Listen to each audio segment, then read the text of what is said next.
When blending color in tapestry weaving, we have to either use tapestry techniques to create perceived color changes, or we have to have more colors of yarn. Irregular hatching is a very useful technique to blend adjacent yarn colors into a third perceived color in what is called optical mixing. Irregular hatching is created by using two different colors of yarn in meet and separate.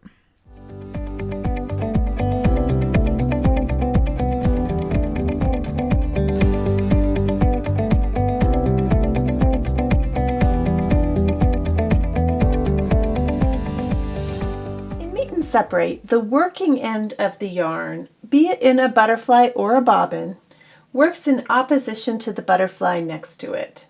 We say that the heads are coming together or moving apart. So whenever you're setting things in, you'll have either the tails together or the heads coming together. Like this. If I'm setting this up in meet and separate, and I want the tails in the center, I set it up like this. Two tails together, the heads are moving out. They're moving in opposition. On the next shed,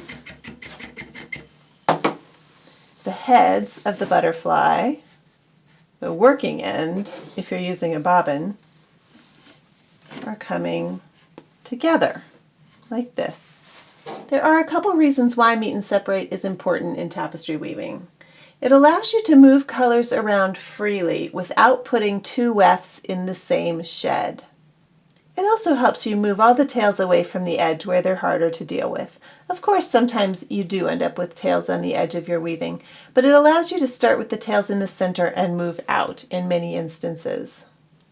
I'm going to demonstrate that first reason, that it allows you to move colors wherever you want them to go.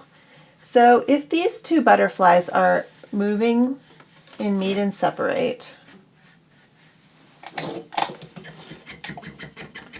on the next pick, I can move this purple one wherever I want. I can move it just to here and move this purple one in, or I could move it way across the warp somewhere.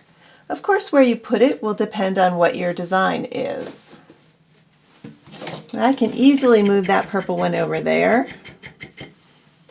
And then wherever I want it in the sequence after this.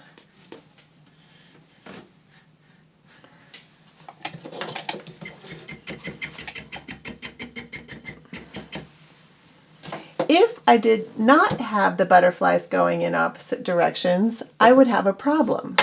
What if this purple was going the same way as this mauve color here? I reset that light purple so that this one is going in the same direction as this one. That's fine for one pick.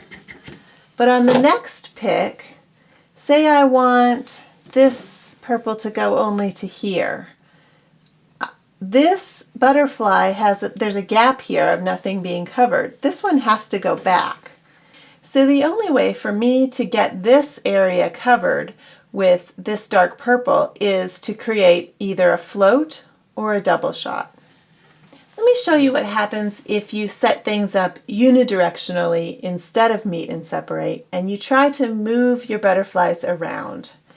So let's say I'm making a nice step pattern here, and I want to step this color to the right over on top of this purple. I'm going to move the purple back, and then I want this color to go over here.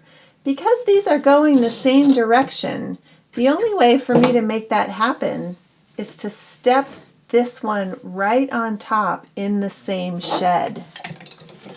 So what that creates is what we were just talking about, a double shot. You can keep weaving. Make your next step, but what we're going to see after we weave a little bit is that each of these steps is going to have a line of double shots where we're going to see the warp on the top. So now, of course, I'm going to go back to weaving in meet and separate.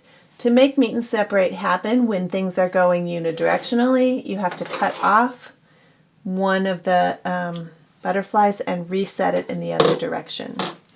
In this case, I was not in the same shed with these two butterflies, so okay, those two are the same. And now this one is going this direction. To regain meet and separate, instead of carrying this one back where I cut that off, I have to have the tail here and the head going out.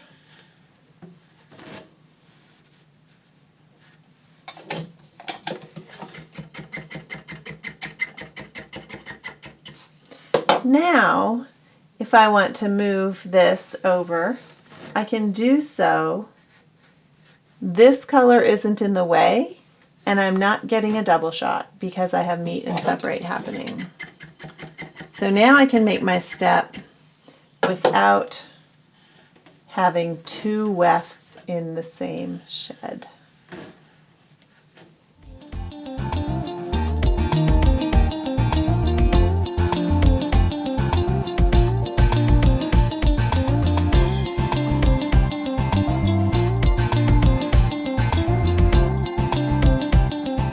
Hey there, hey there, hey there, hey there, hey there, hey there.